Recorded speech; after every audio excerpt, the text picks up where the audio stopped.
तो आज हम डाइव करने वाले हैं एक फाइनेंशियल स्कैंडल के अंदर जिसने इंडिया के रिन्यूएबल एनर्जी सेक्टर को हिला के रख दिया है। तो अगर मैं आपसे कहूं कि आप आपका बैंक अकाउंट किसी स्ट्रेंजर को दे ताकि वो आपके पैसे से लग्जरी अपार्टमेंट खरीद सके, गोल्फ सेट खरीद सके और फॉरेन ट्रिप कर सके, तो आप क्या कहेंगे?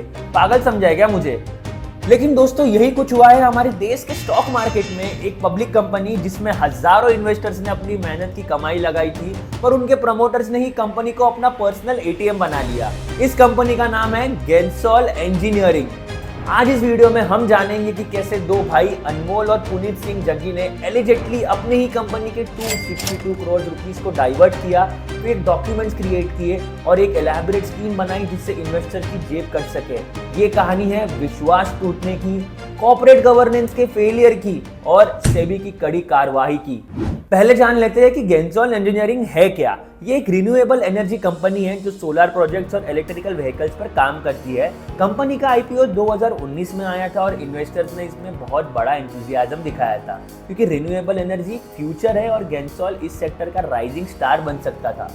लेकिन कहानी का ट्विस्ट जून 2024 में आया जब सेबी को कंप्लेंट्स आना शुरू हुई। कुछ इन्वेस्टर्स ने शिकायत की कि गेंसोल शेयर्स के प्राइसेस में मैनिपुलेशन हो रहा है, कंपनी के फंड्स को उसके इंटेंडेड पर्पस से डाइवर्ट किया जा रहा है। अब आप सोच रहे होंगे कि इतनी बड़ी कंपनी में ये सब हो कैसे सकता है? रेगुलेशंस होते हैं, बोर्ड मेंबर्स होते हैं, ऑडिटर्स होते हैं और फिर भी असल में कॉर्पोरेट फ्रॉड एक स्लो पॉइजन की तरह होता है। शुरुआत में कोई डिटेक्ट नहीं करता, लेकिन जब डिटेक्ट होता है तब तक बहुत देर हो जाता है। दिसंबर 2024 से फरवरी 2025 के बीच गेंसोल ने एलिजेंटली अपने लोन पेमेंट मिस करना शुरू कर दी।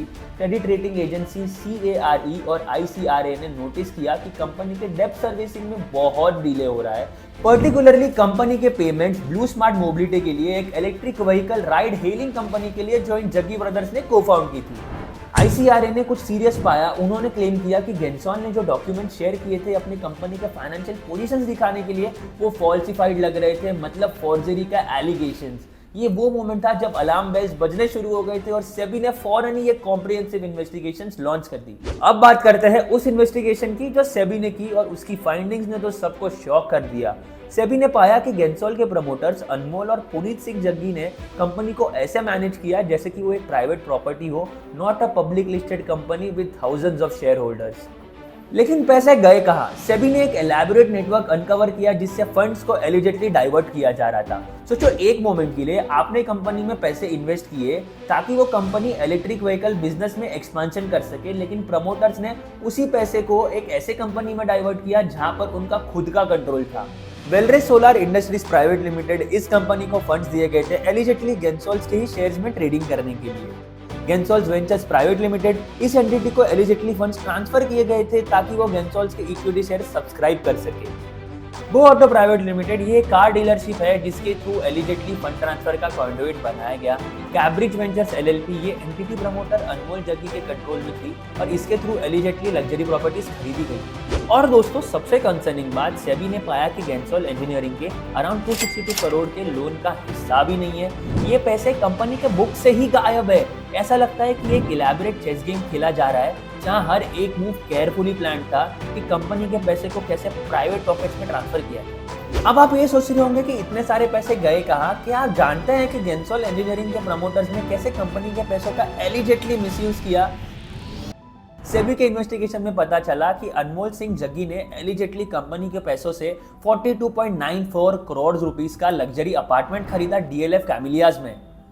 और सिर्फ यही नहीं, 26 लाख रुपए का गोल्फ सेट, 50 लाख रुपए अश्नीर ग्रोवर के स्टार्टअप में इन्वेस्ट किया और 6.2 करोड़ अपनी मां को ट्रांसफर किया। और ये सब तो तब हो रहा था जब कंपनी के इन्वेस्टर्स को अपने इन्वेस्टमेंट पर भरोसा हो रहा था कि उनका पैसा तो EV बिजनेस में लग रहा है। सेबी ने अब कंपनी को सिक्योरिटी मार्केट से बैन कर दिया है और एक फॉरेंसिक ऑडिट ऑर्डर किया है। लेकिन ये खबर सिर्फ एक हेडलाइन नहीं है, ये एक पूरी कहानी है जिसे समझना बहुत जरूरी है। तो जैसे कि मैंने बताया, सेबी के इन्वेस्टिगेशन में पता चला कि अनमोल सिंह ने एलिजेंटली कंपनी के पैसों से इस्तेमाल करके अपने लिए एक लग्जरी लाइफस्टाइल बिल्ड की। DLF कैमिलियाज में अपार्टमेंट खरीदने के अलावा उन्होंने अपने फैमिली मेंबर्स को सिग्निफिकेंट अमाउंट भी ट्रांसफर किए। 6.20 करोड़ रुपीस अपनी मां को, 2.98 करोड़ रुपीस अपनी वाइफ को, 26 लाख रुपए का गोल्फ सेट और 3 लाख रुपए का एक personal travel MakeMyTrip से बुक किया गया। और पुनीत सिंह जग्गी, उनके केस में सेबी ने पाया कि उन्होंने वेलरे से अप्रॉक्सीमेटली 13.55 करोड़ रुपीस रिसीव किए, जिनमें से ज्यादातर रिलेटेड पार्टीज, फैमिली मेंबर्स को ट्रांसफर किए गए या पर्सनल एक्सपेंसेस के लिए खर्चे किए गए। 66.36 लाख रुपए की फॉरेन करेंसी परचेज की गई। अमेरिकन एक्सप्रेस को भी 49 लाख रुपीस का पेमेंट किया गया और 18 लाख से ज्यादा रुपए जो दूसरे पर्सनल ट्रांसफर्स किए गए। सोचो, जब आप इन्वेस्टर के मेहनत के पैसे से अपनी लग्जरी लाइफस्टाइल मेंटेन कर रहे हो तो कंपनी का फ्यूचर और शेयर होल्डर के इंटरेस्ट कहां जाते हैं। लेकिन दोस्तों, पैसे डाइवर्ट करना स्कैंडल का सिर्फ एक हिस्सा था, असली चाल तो और भी गहरी थी। गेंसोल इंजीनियरिंग के प्रमोटर्स ने सिर्फ पैसे ही डाइवर्ट नहीं किए, सेबी के मुताबिक उन्होंने एलिजिटली फेक डॉक्यूमेंट्स को भी क्रिएट किया।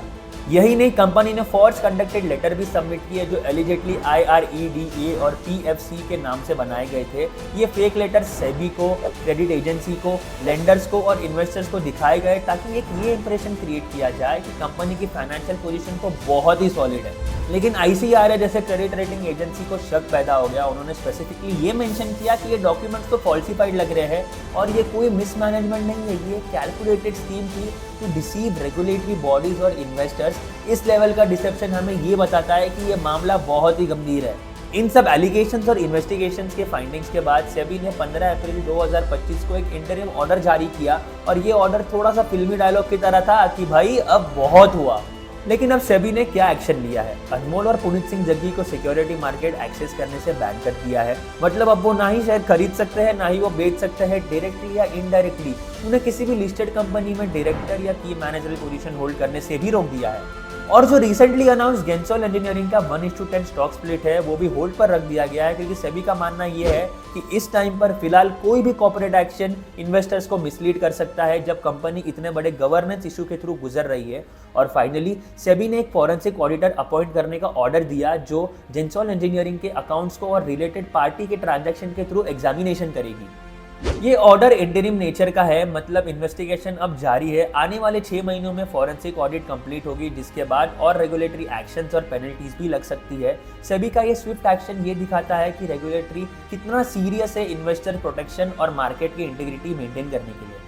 तो इन सब एलिगेशंस और सेबी के एक्शन का इमीडिएट इंपैक्ट स्टॉक के प्राइस पर आया है। 2025 के शुरुआत से कंपनी का स्टॉक 80% से ज्यादा क्रैश हो चुका है। पिछले एक साल में ये कंपनी का जो डिक्लाइन है वो 87% तक पहुंच चुका है। इससे गेंसोल इंजीनियरिंग क्लीन एनर्जी सेक्टर की वर्स्ट परफॉर्मिंग लिस्टेड कंपनी में से एक बन चुकी है। सेबी के इंटरिम ऑर्डर के बाद शेयर का प्राइस और भी नीचे गिर गया। Multiple times lower circuit hit करते हुए 16 अप्रैल 2025 को स्टॉक फाइनली ऑल टाइम लो पहुंच चुका था। फाइनेंशियल एनालिस्ट तो अब इन्वेस्टर्स को ये एडवाइस कर रहे हैं कि स्टॉक से जितना दूर रह सको उतना बेटर है, जब तक कंपनी की फाइनेंशियल हेल्थ और गवर्नेंस की प्रैक्टिस के बारे में बहुत ज़्यादा क्लैरिटी ना मिल जाए। और मेरी मानो तो ये बिल्कुल सही एडवाइस है, क्योंकि जब तक फॉरेंसिक ऑडिट कंप्लीट नहीं होती तब तक पूरा सच भी सामने नहीं आएगा। अब ये कहानी में एक और ट्विस्ट है, गेंसोल इंजीनियरिंग और ब्लू स्मार्ट मोबिलिटी का कनेक्शन। ब्लू स्मार्ट मोबिलिटी एक electric vehicle ride hailing company है जिसे अनमोल और पुनीत सिंह जग्गी ने को फाउंड किया था। गेंसोल इंजीनियरिंग ने अपनी सब्सटैंशियल इलेक्ट्रिक फ्लीट को ब्लू स्मार्ट को लीज किया था, जिससे गेंसोल हेवीली डिपेंडेंट हो गई थी ब्लू स्मार्ट की फाइनेंशियल परफॉर्मेंस पर। रिपोर्ट्स के मुताबिक ब्लू स्मार्ट मोबिलिटी की डेट सर्विसिंग में डिलेज थी, जिससे गेंसोल इंजीनियरिंग को क्रेडिट रेटिंग में डाउनफॉल का सामना करना पड़ा। और जब क्रेडिट रेटिंग एजेंसीज ने इन डिलेज के बारे में इंफॉर्मेशन मांगी तब एलिजिटली गेंसोल ने फॉल्सिफाइड डॉक्यूमेंट भी प्रोवाइड किए। तो कुछ रिपोर्ट्स में कंसर्न्स रेज किए गए थे कि गेंसोल और ब्लू स्मार्ट के बीच लीज एग्रीमेंट कंप्लीटली फेयर थी ही नहीं गेंसोल के माइनॉरिटी शेयर होल्डर्स के लिए। ये पोटेंशियली रिलेटेड पार्टी ट्रांजैक्शन थे जो प्रमोटर्स के ब्लू स्मार्ट में इंटरेस्ट को फेवर कर रहे थे। ये इंटीग्रेट कनेक्शन दोनों कंपनीज के बीच सेम प्रमोटर्स और सिग्निफिकेंट बिजनेस डीलिंग सजेस्ट कर रहा है कि गेंसोल में एलिजिट फंड डाइवर्जन किसी तरह ब्लू स्मार्ट मोबिलिटी के फाइनेंशियल नीड्स या ऑपरेशन से लिंक हो सकता है। तो इस सब से हमें क्या सीख मिली? ड्यू डिलिजेंस का इंपॉर्टेंस। किसी भी कंपनी में इन्वेस्ट करने से पहले उसके फाइनेंशियल्स, मैनेजमेंट और गवर्नेंस प्रैक्टिस को थॉरली एनालाइज करना जरूरी है। रिलेटेड पार्टी ट्रांजैक्शन पर ध्यान। जब भी एक प्रमोटर ग्रुप के मल्टीपल बिजनेस में इंटरेस्ट हो तो रिलेटेड पार्टी ट्रांजैक्शन को एक्स्ट्रा स्क्रूटिनी की जरूरत है। क्रेडिट रेटिंग चेंजेस को इग्नोर ना करें। क्रेडिट रेटिंग डाउनग्रेड एक अर्ली वार्निंग साइन हो सकता है कि कंपनी में कुछ बड़ा इशू चल रहा है। रेगुलेटरी बॉडीज की भूमिका। सेबी जैसे रेगुलेटर्स का स्विफ्ट एक्शन इन्वेस्टर प्रोटेक्शन के लिए बहुत ज्यादा क्रूशियल है। गेंसोल इंजीनियरिंग का केस एक आइसोलेटेड इंसिडेंट नहीं है। इंडिया का कॉर्पोरेट हिस्ट्री में एक ऐसा एग्जाम्पल है जहां प्रमोटर्स ने एलिजिटली कंपनी फंड्स को मिसयूज किया हमें याद रखना चाहिए कि स्टॉक मार्केट में इन्वेस्ट करना सिर्फ कंपनी की ग्रोथ स्टोरी में इन्वेस्ट करना नहीं है, बल्कि लोगों के विश्वास पे भी इन्वेस्ट करना है। तो दोस्तों, गैंसॉल का ये स्कैंडल अभी भी अनफोल्ड हो रहा है। फॉरेंसिक ऑडिट के रिजल्ट आने में अभी कुछ महीने लगने वाले हैं, लेकिन अगर एलिगेशन सच साबित होते हैं तो ये इंडिया के कॉर्पोरेट गवर्नेंस फेलियर में से एक सिग्निफिकेंट केस बन सकता है। तो आज हम एक ऐसे कंपनी के बारे में बात कर रहे हैं जो रिन्यूएबल एनर्जी सेक्टर में एक प्रॉमिसिंग प्लेयर थी, लेकिन एलिजेड फंड डाइवर्जन ने और गवर्नेंस वैल्यूएशन के चलते हुए इन्वेस्टर ट्रस्ट को कंप्लीटली डिस्ट्रॉय कर दिया है। ये कहानी हमें याद दिलाती है कि कहीं सेक्टर कितना भी प्रॉमिसिंग हो, कॉर्पोरेट गवर्नेंस की फेलियर इंडस्ट्री को इम्यून नहीं है। तो अगर आपको ये वीडियो इन्फॉर्मेटिव लगी तो अपने थॉट्स जरूर कमेंट्स में शेयर करें, इस वीडियो को लाइक करें, चैनल को सब्सक्राइब करें और इस वीडियो को ज्यादा से ज्यादा अपने दोस्तों के साथ शेयर करें ताकि वो भी फाइनेंशियली अवेयर हो जाए। तब तक स्मार्टली इन्वेस्ट करिए।